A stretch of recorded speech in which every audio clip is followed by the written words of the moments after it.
Nous avons tous des vies qui ont commencé et qui ont un sens. Certaines personnes sont connues, d'autres sont reconnues et d'autres sont méconnues. Mais ce qui est intéressant, c'est de savoir que dans la vie, il y a des rencontres qui peuvent changer totalement notre vie. Et je voudrais lire quelques passages dans le premier épître de Pierre, chapitre 1, verset 3. C'est Pierre qui est connu et reconnu.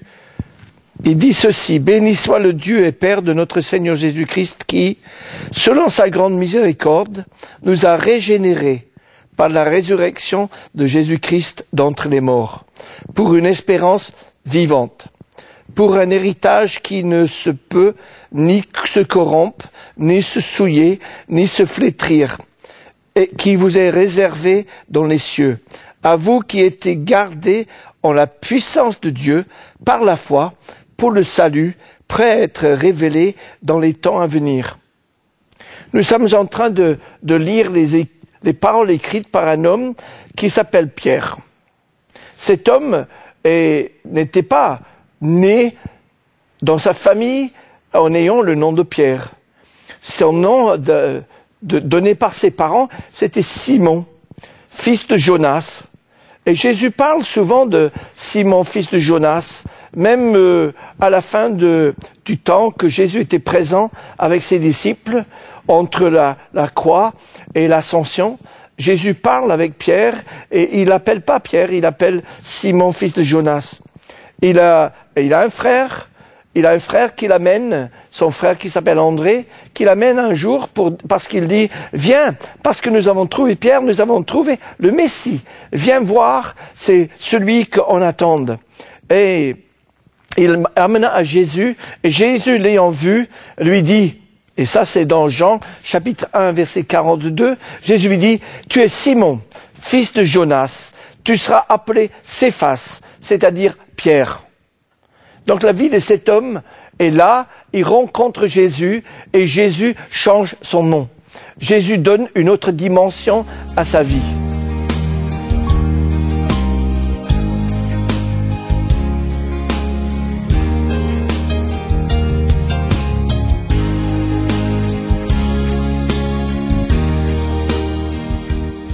Cette rencontre a bouleversé la vie de cet homme, a changé ses habitudes. Il avait des habitudes de travail, il avait ses matériaux, il avait sa famille, il avait son frère, et il avait sans doute d'autres avec qui il travaillait. Et cet homme, c'est un simple pêcheur qui vivait là, sur la mer de Galilée, de Tibériade. Et là, il travaillait. Et un jour, à cause de ça, cette rencontre, ça a changé. Et cet homme est connu dans le monde entier. Aujourd'hui, on parle encore de lui. Que tous les autres pêcheurs de Galilée, on ne sait pas si on en parle, à part Jean et Jacques, mais les autres, on ne les connaît pas. Mais celui-là, il est connu. Et je pense que notre vie, c'est un peu comme un arbre.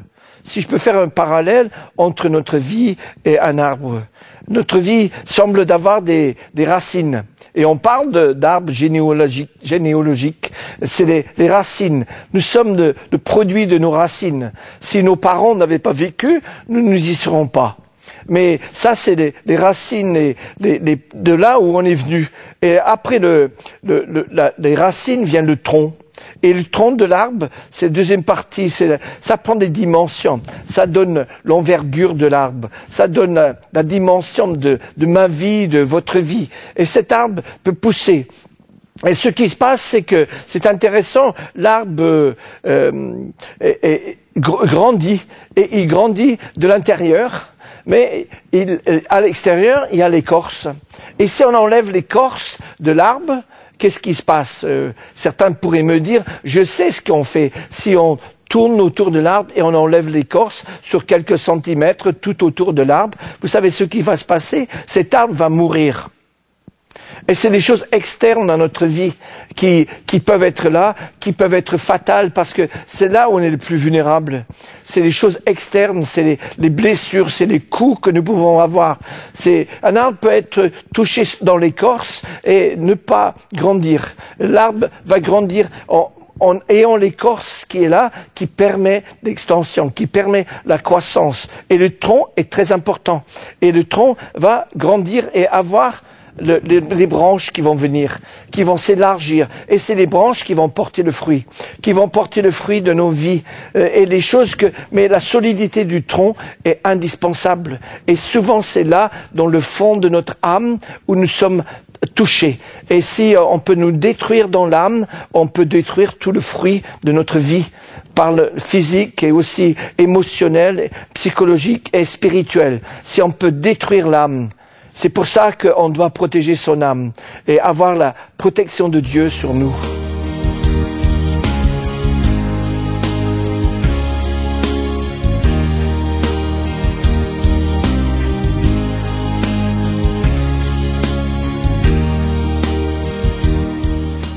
Cet homme Pierre a rencontré Jésus. Ça a changé sa vie. Et comme nous avons lu, il parle de Jésus et sa résurrection. Il parle de Jésus parce que lui, il est Pierre, mais il parle de notre Pierre, si on peut le dire, dans 1 Pierre chapitre 2, verset 4.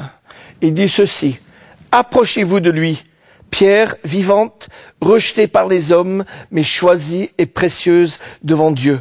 Et vous-même, comme des pierres vivantes, édifiez-vous pour former une maison spirituelle, un saint sacerdoce, en vue d'offrir des victimes spirituelles agréables à Dieu par Jésus-Christ. »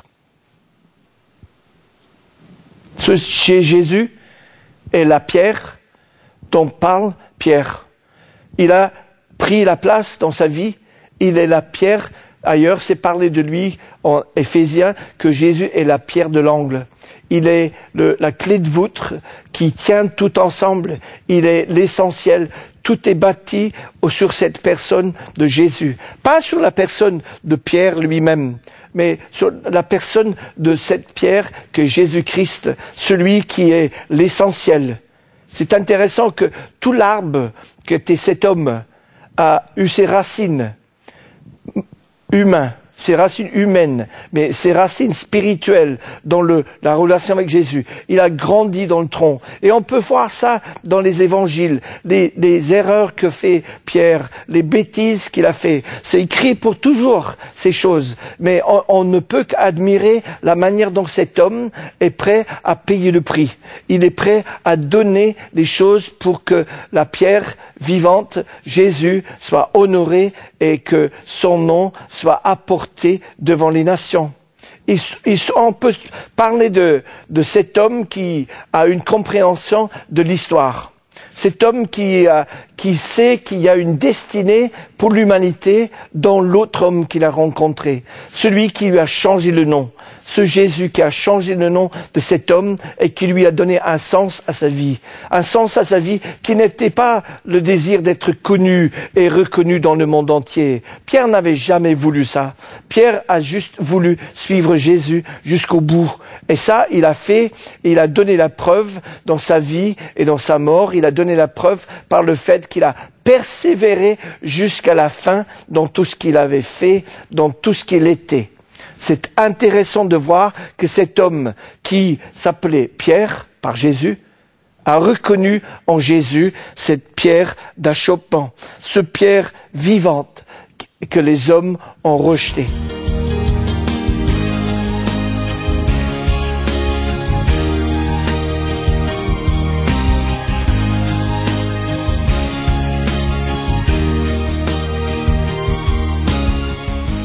Pierre, en parlant de Jésus, dit de lui, c'est le pierre vivant, rejeté par les hommes. Jésus était rejeté par les hommes et nous trouvons dans l'évangile, selon Jean, chapitre 1, que Jésus est venu chez les siens et les siens l'ont point reçu. Le plus difficile, c'est quand les nôtres, les plus proches, nous rejettent et Jésus a connu ça et peut-être même Pierre a connu ça. Le rejet des gens, parce que lui, il s'est associé avec Jésus. Et nous pouvons connaître le rejet parce que nous marchons avec Jésus. Ah, toi, on sait que tu es un de ses disciples. On t'a vu avec lui, la manière dont tu parles comme quelqu'un qui vient de la Galilée. Tu es ici à Jérusalem. On t'a reconnu. Non, j'ai jamais connu. Et Pierre a renié Jésus 3 fois. Il a renié. Et peut-être il y a des moments que vous et moi, à cause de la pression, nous avons dit non, je peux pas, non, je veux pas, Il y a un prix à payer pour marcher avec Jésus. Et Pierre était prêt à dire, Seigneur, pardonne-moi. Il a pleuré, il a sangloté en demandant pardon pour ses péchés, pour le fait d'avoir rejeté Jésus. Parce que Jésus, c'était qui est extraordinaire, c'est que Jésus l'avait averti que Pierre allait vivre des choses comme ça. Il a dit, mais j'ai prié pour toi. Et quand tu te repens, quand tu te convertis, va et dire à mes frères. Et ce qui est extraordinaire, c'est que même si tu as chuté, même si tu as rejeté, Jésus te rejette pas. Jésus dit, mais viens. Et ce qui est intéressant, c'est que Jésus dit dans Matthieu chapitre 11, verset 28, « Venez à moi, vous tous qui êtes fatigués et chargés. » Chargés de quoi? On peut être très chargé de beaucoup de choses. Et dit, « Et prenez mon joug et recevez mes instructions. » Recevez mes instructions, car mon joug est aisé et mon fardeau léger. On peut venir à lui et recevoir ses instructions pour la vie, mais vivre avec lui. Pierre était connu comme quelqu'un qui était impulsif, un homme qui voulait tout faire tout de suite. Mais Jésus l'aimait. Peut-être que vous avez fait tout de suite et ça n'a pas marché. Peut-être que vous avez coulé dans les eaux ou vous avez essayé de marcher. Et Jésus vient et il ne dit pas, mais bon, j'ai plus de foi en toi. Non, il prend ta main, il te sort de là, il ne rejette pas. Jésus était rejeté pour que nous ne soyons pas rejetés. Jésus a été maudit pour que la malédiction qui tombe sur nous soit enlevée. Jésus a pris nos péchés. Jésus qui était sans péché a pris nos péchés sur lui pour que nous soyons pardonnés de nos péchés. Pas ses péchés, mais de nos péchés et que nous soyons purifiés.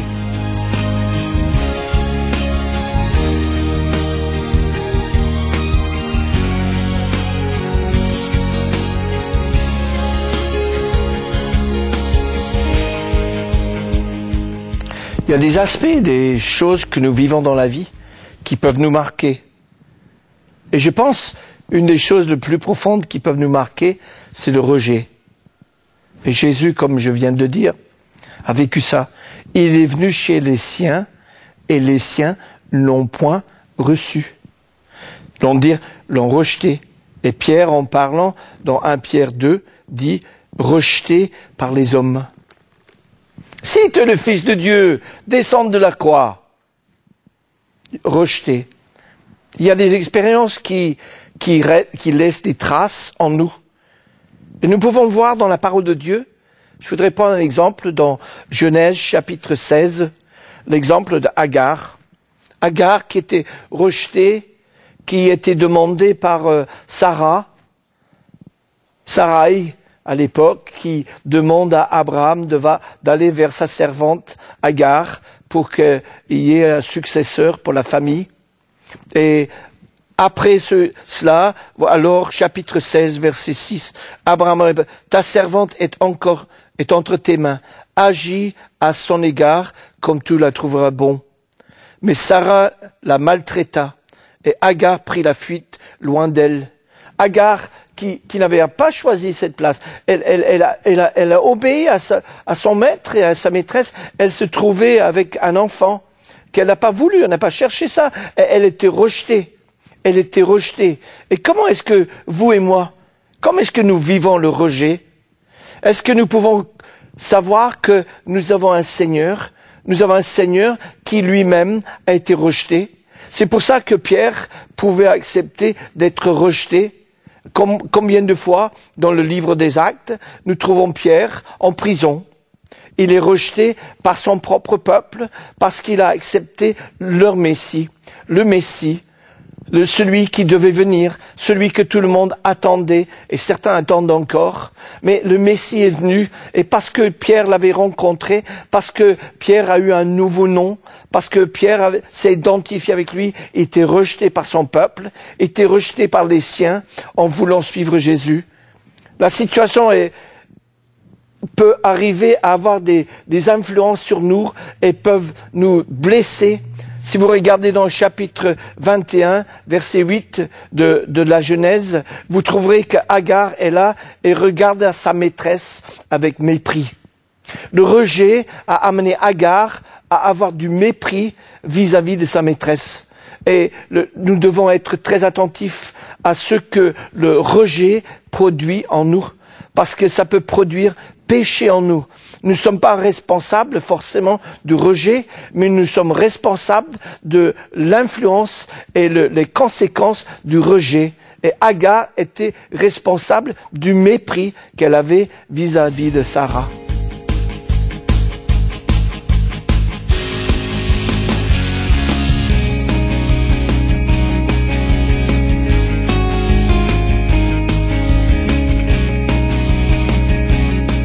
Pierre est cet homme qui est, comme j'avais décrit tout à l'heure, comme un arbre. Et un arbre peut être influencé par le climat dans lequel il évolue. Nous voyons que le climat peut avoir des effets, la chaleur, et l'arbre peut perdre ses feuilles. Il peut y avoir des pollutions qui viennent et qui empêchent l'arbre. Il peut y avoir des maladies qui viennent, des choses qui viennent. Et ce qui est intéressant, c'est que nous pouvons être enracinés et fondés en lui. Donc Colossiens chapitre 2, versets 6 et 7. Marchez en lui, soyez enracinés et fondés en lui. Nous devons revoir là où sont nos racines, parce que si nos racines sont simplement dans l'humanisme, dans l'intellectualisme, dans la rationalité, mais si nos racines se plongent dans la parole de Dieu, dans la manière de faire de Dieu, ça peut tout changer. Paul parle en Éphésiens chapitre 3, verset 17, « Christ habite dans vos cœurs par la foi et que vous soyez enracinés et fondés dans l'amour. » Combien de nous ont vécu l'amour dans notre vie?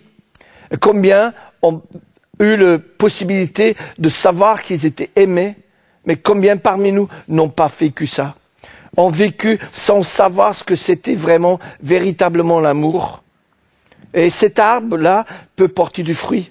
Vous et moi, quels sont les fruits que nous portons? Est-ce que c'est les fruits de nous-mêmes?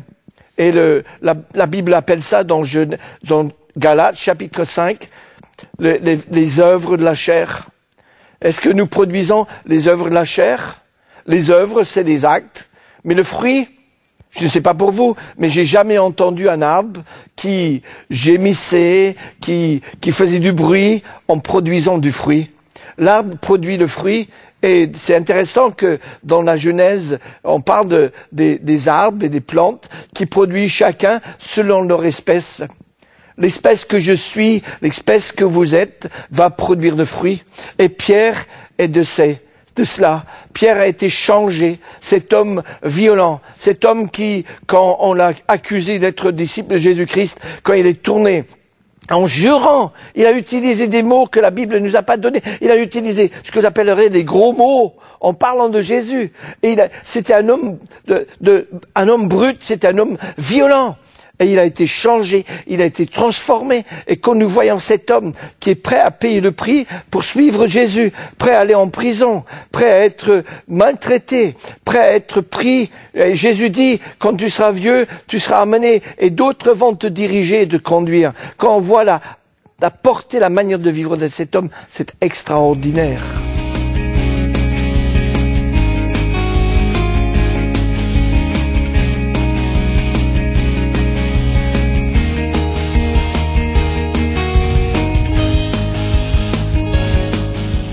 Pierre continue en écrivant et dit ceci dans 1 Pierre chapitre 2 verset 6. Il cite l'Écriture et dit « Voici je pose en Sion une pierre angulaire, choisie, précieuse. Et celui qui croit en elle ne sera pas confus. L'honneur est donc pour vous qui croyez. Mais pour les incrédules, et là il cite, la pierre qu'ont rejetée ceux qui baptisaient est devenue la principale. Celle de l'angle, et une pierre d'achoppement, et un rocher de scandale. » Pierre parle de Jésus comme ça, et c'est intéressant qu'il cite Dieu en disant « J'ai une pierre angulaire, choisie et précieuse ». Jésus est précieuse, Jésus est précieux. Vous êtes précieux aux yeux de Dieu. Et Dieu veut vous utiliser pour bâtir. Dieu veut vous utiliser et veut m'utiliser. Et ce qui est intéressant, il est devenu des pierres d'achoppement, de scandale, mais pour nous, il est devenu choisi, précieuse. Pierre continue, et il parle du fait que nous sommes ensemble. Verset 5. Et vous-même, comme des pierres vivantes, édifiez-vous pour former une maison spirituelle, un saint sacerdoce en vue d'offrir des victimes spirituelles agréables à Dieu par Jésus-Christ. Nous ne sommes pas tout seuls dans la vie chrétienne. Nous sommes faits pour être ensemble avec d'autres, pour être bâtis ensemble avec d'autres. Et c'est intéressant que ce que je suis, l'arbre que je suis, l'arbre que vous êtes, quand nous sommes mis ensemble, ça produit une habitation de Dieu. Ça produit quelque chose pour la gloire de Dieu. Et est-ce que vous êtes prêts? Est-ce que vous êtes prêts à dire, moi je veux être là, moi je vais être joint à cet édifice que Dieu est en train de faire, pour faire cette maison spirituelle dont parle Paul dans l'Épître aux Éphésiens. Il parle d'une habitation de Dieu en esprit, une maison spirituelle. Et si une maison est faite de pierre, nous sommes mis ensemble. C'est le constructeur, c'est le bâtisseur qui met les pierres les unes à côté des autres. Je ne choisis pas les pierres qui me conviennent. C'est intéressant. Mais Dieu m'aimait avec d'autres pour que l'édifice soit bâti. Est-ce qu'on est prêt à être là, pris par Dieu, pour être mis dans cette place? Cet homme Pierre était prêt. Il était disponible pour être utilisé par Dieu. Il avait dit à un moment, non Seigneur, pas ça. Mais Jésus a dit que la volonté de Dieu soit faite. Est-ce que vous êtes prêt à dire que la volonté de Dieu soit faite dans ma vie?